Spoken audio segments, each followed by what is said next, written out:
Welcome to Sports Management Podcast, where you will hear interesting sports management professionals share their stories, experiences, and passion for the sports management industry. I am your host, Marcus Philipsson. Today's guest is Sara Diaz, the VP of Recruiting at Capstone Hospitality, a role she recently took on. You'll notice Sara is full of energy and she has used her positive attitude to accelerate her career.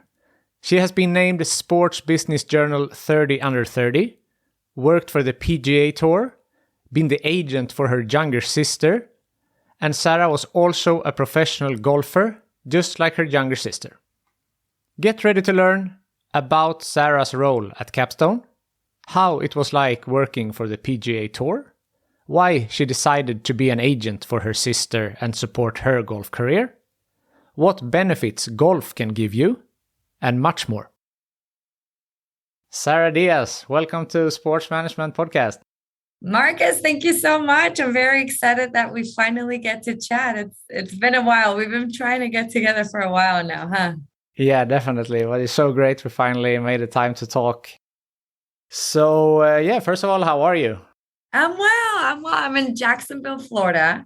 Recently, I've had a lot of changes in my life, but they've all been very positive. And I know that we're going to talk about one of them, which is, the change in jobs. But I'm doing really well. How are you? I'm glad to hear. I'm doing well also, not in the same temperatures as you are, I assume. Sweden is a cold summer in Sweden so far. And now, Marcus, we are hiding from the sun. You get a good tan here about like March, April, and then the rest of the summer, you're hoping not to fry out on the beach. Yeah. Here we say that summer is the best day of the year, we usually joke. So, you mentioned that you recently changed jobs. So your current role is that you are the Vice President of Recruiting at Capstone Hospitality. That's right. So, what does that role include? It means leading and executing Capstone's recruiting efforts and the company branding surrounding acquisition of top-level talent. So basically, I'm in charge of expanding the team. I'm in charge of implementing the strategies to hopefully attract, hire, and retain sales professionals at Capstone. And is that for the sports industry exclusively, or is that for other sectors as well? Yeah, so Capstone Hospitality, we are a sales and membership firm. So our expertise is membership sales for private clubs, so golf, but we also do boat clubs.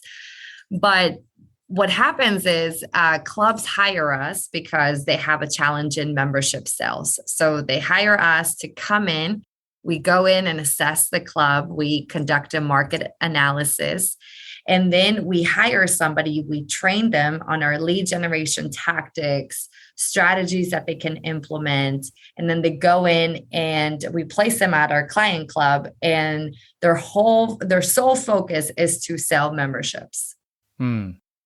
I know that you're new on the position, but do you know how it's been for the company now the last few years with the hospitality industry obviously has taken a hit from COVID and travel has been less and so forth? Yeah, you're right. I've only been in Capstone for a little bit, but actually what we saw, and it was, very similar to the PGA Tour, because when I was with them, at the beginning, yes, it was very scary. Everything shut down, right? Marketing plans go to the trash.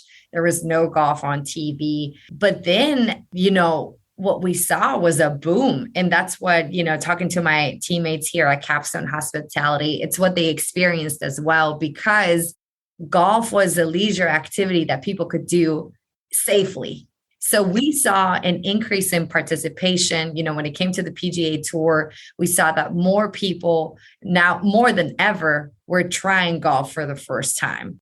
There was a lot of people at the golf clubs, at the golf ranges. People were watching, and when golf returned to TV, people were watching more because now they were participating in the sport.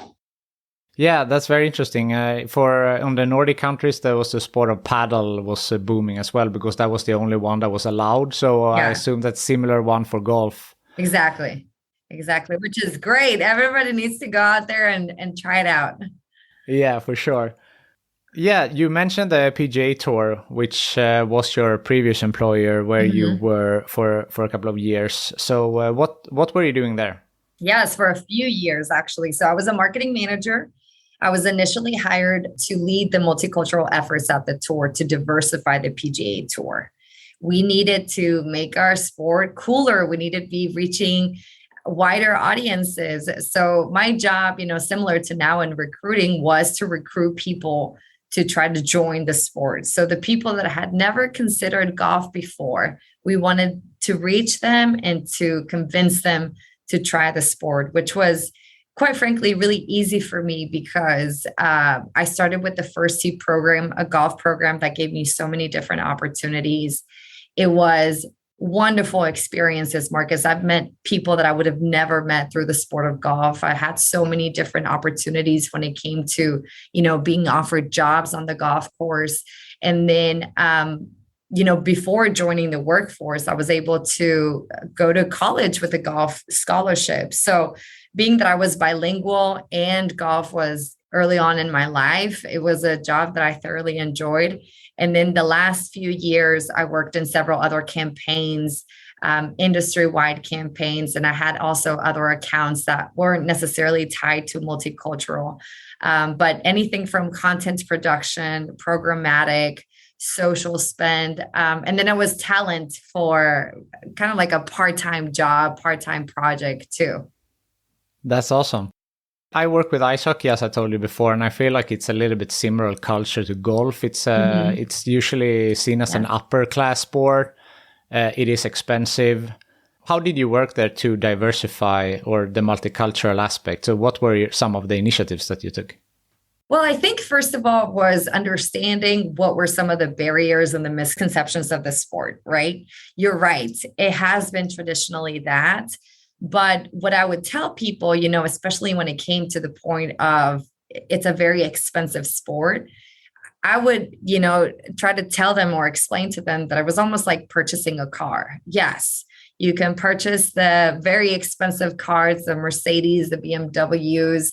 You can have very luxurious cars, but there's also some very affordable cars that are very reliable, right? So you don't need to go and buy a membership. You don't need, although in my new job, of course, I want you to buy a membership, but you know what I mean? Like if you are someone who is starting out, you could go to the range and purchase a bucket of balls for $10. You could borrow clubs. You could go to Goodwill. Goodwill is the store here that people donate things to, and purchase golf clubs there. So you don't need to have the top tier equipment to just even begin, because the thing is, the sport of golf, what I've seen is that it gives you benefits that last, for a lifetime in terms of the job opportunities that you could possibly obtain from just meeting somebody at the golf course to paying for your education and meeting people that you would have never met otherwise. Going back to your original question, it was about addressing those misconceptions in a way that they would see it. So it was about creating content that would explain those misconceptions. Another one that we did, I'm thinking of a video that we produced up in New York at the Northern Trust, was that and everybody needs to be quiet when you watch a golf tournament or when you're at a golf tournament. So what we did was we brought this fan club of a soccer team and we asked them to join us and to cheer on. And funny enough, like Tiger was passing by when they were there and they started singing Eye of the Tiger. And Tiger turned around and he had a golf ball in his hand and he threw it at the team and they caught it. And it was so much fun. So it was about that. It was about the misconceptions. It was about inviting everybody. That was a big one too, because a lot of people felt like they weren't allowed to go to a golf tournament, or they didn't know what to wear, or because they didn't know anything about the sport, that they didn't know that they could go. Kids 15 and under can almost go to all of the tournaments, almost all of them, for free. And people didn't know that. And because I spoke Spanish, I was able to get that message across in various news outlets and radio and TV. So that's how we worked the multicultural program. Speaking of Tiger, he must also have had an important role, in this diversifying the sport for him to be such a big role model and coming from a different background than maybe the average golf player. Absolutely. Absolutely. I think, I'm very lucky that I grew up in this era. I mean, he is just iconic, right? And there's no greater way to motivate people to join the sport than having a role model, right? And we have that with our Latin players too, because I work with them a lot too. And that just gives hope to people and excitement. And I don't even have the words to describe him right now, but he's a phenomenon that certainly moved everybody in the US, from all races, from all ages. Yeah. I feel like I go in reverse chronological order here, but you have also been an agent for your sister, Elsa, when she launched her golf career. That's right. So Elsa is my younger sister, and she is great. She is a firecracker. She's got discipline. She's got grit and drive. And, when she finished her college career, she also played for the University of Richmond. She approached me and, I knew that she wanted to go pro, but she said, hey, I really need you to be by my side and help me with this. And so at the time I had a full-time job, but, we wanted to do the sister duo thing and conquer the world. And so there was a couple of agents in town who were willing to help her and represent her. But like I said, we wanted to work together. So I put a plan together, Marcus. I put a plan of how we were going to tackle this, how, what our budget needed to be, what it looked like. And, there's still, I think, a lot of confusion when it comes to how do you turn professional in golf, right? And there's various ways to do it. So we were trying to navigate that. And I remember I had the opportunity to talk to Usain Bolt's marketing agent. Somebody made an intro for me and I had her on the phone for about 20 minutes and I let her know, hey, this is my plan, right? My sister's career is in my hands. This is what I'm going to do. Do you think I can do it alone, or do I really need like another agent to back her up? And she said, no, absolutely. Try it, try it for a year, see if you can get anything. And then if not, you can get some more help. So I did. And I was able to obtain a sponsorship for Elsa and get her a Lexus deal. And then we were also able to get her a sponsor's exemption into the LPGA Kingsmill, which was her debut tournament as a professional. Wow, that's impressive. It was so much fun. It was very fun. I'm sure. And at this time, like, what type of management experience did you have? Or was this just something, that you took and ran with, more or less? Well, I had some experience in fundraising for the first tee, and I knew Bruce Bowen. He won 3 NBA championships for the San Antonio Spurs. He's very close to our family, and I had talked to him and his agent. So I knew a little bit, Marcus, but quite frankly, it was about going out there and marketing my sister. And I knew her so well. She's, if you meet her, she's so easy to market. She's got a great personality. She's beautiful and she's talented. So it was about like 6 or 8 months of just knocking on people's doors and letting them know what else I could do for them, how she could represent their brand, throwing her fundraising parties and talking to everybody in town about what we were trying to do and what our dreams were. So, like I said, I had some experience bringing Bruce to a couple of speaking engagements. So I was a little bit familiar with the contracts as my sister started pursuing this career. I just started learning about the different paths that you could take to get to, the LPGA or the Epson Tour. So it was very fun. I've caddied for her. I've gone on the road with her. So truly I see it as a privilege to have had work for her and help her get to where she wanted to. Yeah. Is she playing still? She's still playing. Yeah, she's doing Monday qualifiers. She has some status on the Epson Tour, but you should definitely check her out, her Instagram and everything that she's done, because she's great. Maybe she can go on your next podcast. Yeah, for sure. This episode is sponsored by InSport Education, the online business school for sport. Right now, they are offering course recordings on demand for only £199. Private equity in sport, sustainability in sport, or governance in women's sport, take your pick. As always, you get 10% off all courses with the code SPORTSMANAGEMENTPODCAST10. Click the link in the description below to see the complete course list. You have played yourself, you were playing college, and what was your ambition with your golfing playing career? Yeah, let's start there. Well, you always want to play at the highest level, Marcus. You know, you always want to get out there and win. I'm still not done. So I played at the collegiate. I still have dreams. I'm still working on my swing. You know, I'm like, maybe if I just change this, I could go, I could go on tour. You never stop dreaming. But so I played at the collegiate level, and then I was able to play 4 professional tournaments. 2 of them, it was when I was a junior, and I had the privilege of playing with Tom Watson. He was my partner at what is now the Pure Insurance tournament with the first tee over at Pebble Beach. So I played it 2009, I played it 10, and then I was invited back to play it 2017. And then I actually went and played it again 2021. So it's a great experience, Marcus, when you're out and you're playing with the pros and you have jaw-dropping views of the golf course, and you're out there working on what was your job for so many years, your skill. I mean, that's why I tell people, once you just get a little bit of taste of what golf is like, you fall in love with the sport. It's extremely difficult. It is very difficult. And even, you know, the professional golfers, we all mess up at some point and we all get frustrated. But like I said, I think it's a sport worth trying. Yeah.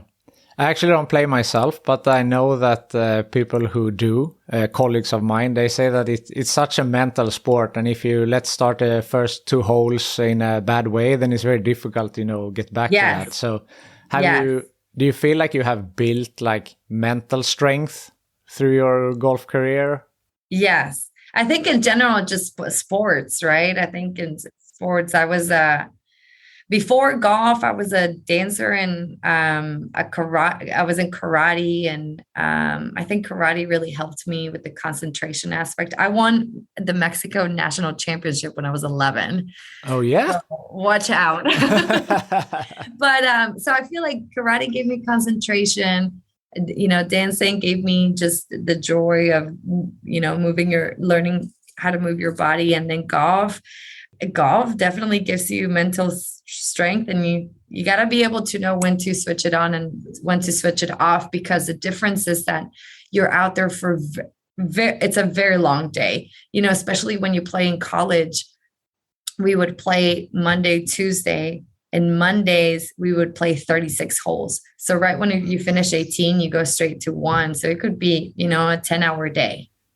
That's why I haven't really picked up golf, to be honest, because I feel like then that whole day goes for golf. You could play 9 holes or whatever. Of course, I know. You can play 9. Yes. I mean, this is at the competitive level, right? Yeah. But now I just love showing up to the golf course. Sometimes I warm up, sometimes I don't. And now, you know, you just get out there with your buddies and trash talk and make fun of each other. That to me is just as much fun.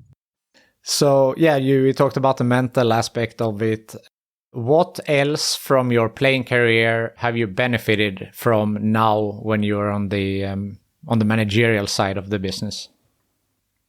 Well, I think the learning how to set goals and reach them, and having that go-getter attitude and being competitive helps you in any job, right? So, I mean, our sales, the team that I'm managing right now, the membership sales directors, we have a lot of athletes. We have a lot of ex-professional baseball. We have people that played professional golfers. And that's actually the people that I'm, you know, targeting to come join us, because they have that athlete mentality. Golf is hard. Life can be hard, but you keep moving forward and you keep improving your craft. And then that's how you can succeed. And actually our company was started by Brian Friedrichs, and he was a professional golfer.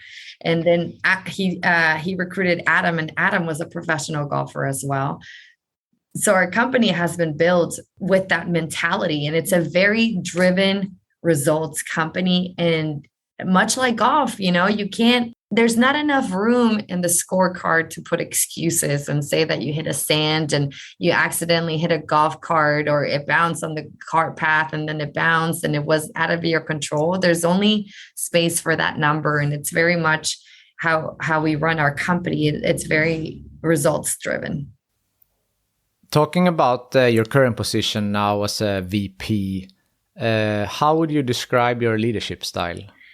My leadership style, I would say that I try to lead by example, being proactive, being reliable. We focus on our objectives because I want to make sure that my team knows that they can count on me, and in return, I can give them guidance, right? I like to play to my strengths, which is communicating and connecting people.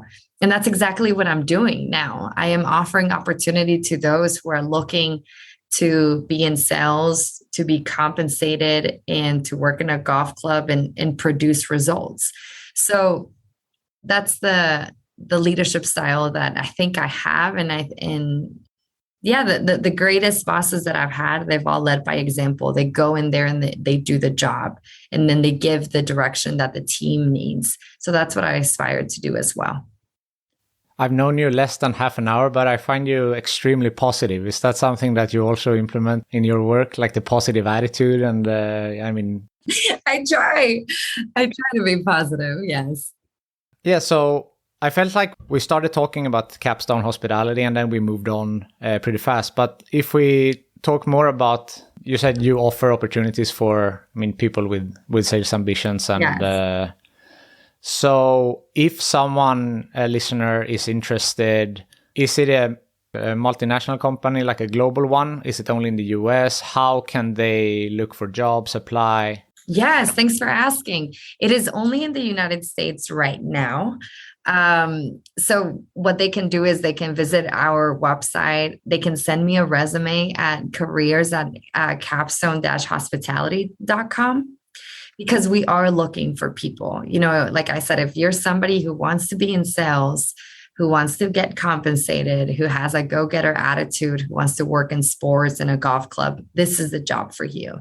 And I moved from the PGA Tour to here because I believed in the company and the mission and the vision that our team has. So if you're wanting to live in the United States, definitely email me. Quite frankly, I haven't dealt with internationals, but we will find a way. We will find a way to get you guys here. I have a multicultural background as well. I was born in the United States, but I was raised in Mexico. That's why Spanish is my first language. So, there's people here from all kinds, all walks of life. I think it says something about what you said with the mission of Capstone that, as a golfer, the PGA Tour seems like, the company to work for if you're not playing actively. So for you to take this step to Capstone, you must really believe in what you're doing there. Yes. It was wonderful to work for the PGA Tour. I had amazing opportunities. But there are other ways to work in sports, right? There's other companies, there's other roles that are outside of the PGA Tour. And for me, it was about the responsibilities that I was going to have in this role, and then the culture fit and what they offered me. And quite frankly, I love our team. They're just motivated and they're focused, and I really wanted to be a part of that. Fantastic. You have also been a radio correspondent for a Spanish radio show. Yes. And you have worked for PGA Tour. You've been an agent for your sister. Now you're working for Capstone Hospitality. Has there been any bumps on the road along the way? And if so, how did you overcome them? There's always bumps on the road, right? There's always challenges. There's always stress. There were times when I didn't know if I was going to be able to get a sponsorship for Elsa, and she needed the financial backing so that she could go and play the tournaments. She was trusting me with her career to move her forward. And, with my own career, I've had different positions and they've been a little bit different. They've all connected in some way. And that's why I've been able to move from position to position.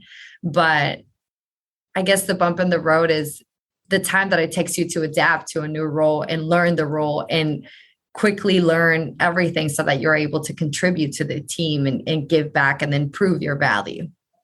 So I would say that that's been a similar theme with all the positions that I've been in. But, there's some people that like after college, they're like, okay, I want to be a doctor and this is what I'm going to do. And this is my path. And I know the steps that I need to take to get there.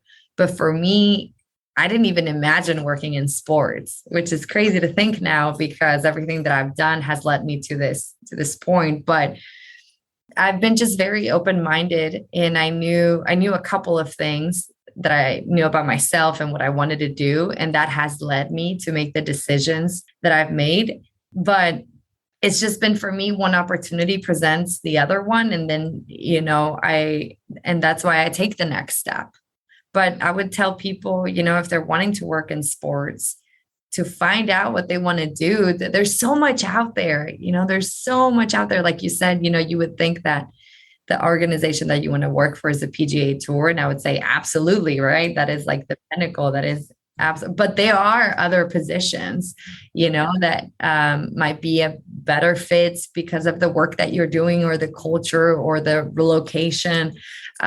So, if anybody wants to chat, I'm happy to be here for them because there was a lot of people that were willing to have those conversations with me. I think that's really important what you said, that you didn't have this clear path, because I think that a lot of young people are struggling, that they don't know exactly what they want to do and they're panicking. I had a similar one. I've always, through my educational path, I've always taken like the one that keeps the most doors open, and I haven't, specialized in anything. And then halfway through my college degree, they opened the sports management degree.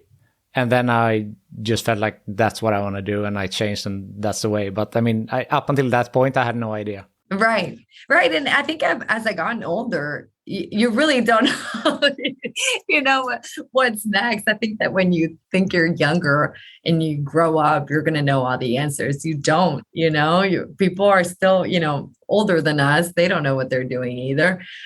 So I think it's fair to say that, I think if you keep an open mind and you're curious and you keep learning, then you also learn about yourself. You learn what you're good at and you learn what you like. And that can help you make the decisions. Yeah, definitely. You said that if someone wants to reach out to you and ask questions, where do they do that easiest? I think LinkedIn is probably the easiest for career professional advice. Sara Diaz. And again, if you guys want to get in touch with us with Capstone Hospitality and you're serious about working for us, then careers@capstone-hospitality.com. Yeah, approaching the end of the interview here, I usually ask if there's something that I haven't asked you yet and that you feel is important to mention. I'm Sports Business Journal 30 Under 30.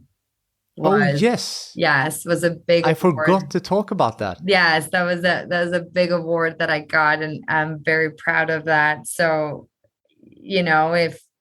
if you're somebody who hasn't had a clear path and you're not really sure what you're doing or what's next, or you're kind of stuck in between, I say just work hard where you are. Because sometimes too, I think we tend to look too much into the future and we're constantly like, okay, what's next? But it takes time. It takes time to really know what you're doing at the present moment, right? And I think that if you provide value, then the opportunities present themselves. But you can't be looking so much ahead that you're not paying attention to what you're doing right now. So I got that award, and quite frankly, I wasn't even expecting it, but I was in the midst of doing multicultural, and then I was hosting a show. And then I had the opportunity to interview Jay Monahan, our PGA Tour commissioner, with Harold Varner III, a PGA Tour player, for the return to golf, and then also the injustices that were going on in the United States in 2020 with George Floyd. So, the PGA Tour was a wonderful place to work, and really enjoyed my time there. But I'm also excited at Capstone and what we're looking to do here. I'm sure. So the 30 under 30 award was for that work with during the time with the PGA Tour? Yes, multicultural efforts, diversifying the PGA Tour's audience. And then I was leading CORE, which was our multicultural employee resource group. And then just the multiple roles that I had at the tour. That's amazing. Congratulations. Thank you. Thank you. I had that. I forgot to ask about it. I'm glad that you brought it up. Sure thing. The last question that I ask everyone is, if you could choose the next guest on this podcast, who do you think that I should talk to? I think you should talk to my sister. I think you should talk to Elsa Diaz, because you will get the perspective of what it's like to be a professional golfer and really know what that life is like. Yeah. All the challenges that she's had to deal, but then also all the great things that she's been exposed to. I can ask her about her agent also, if she was satisfied.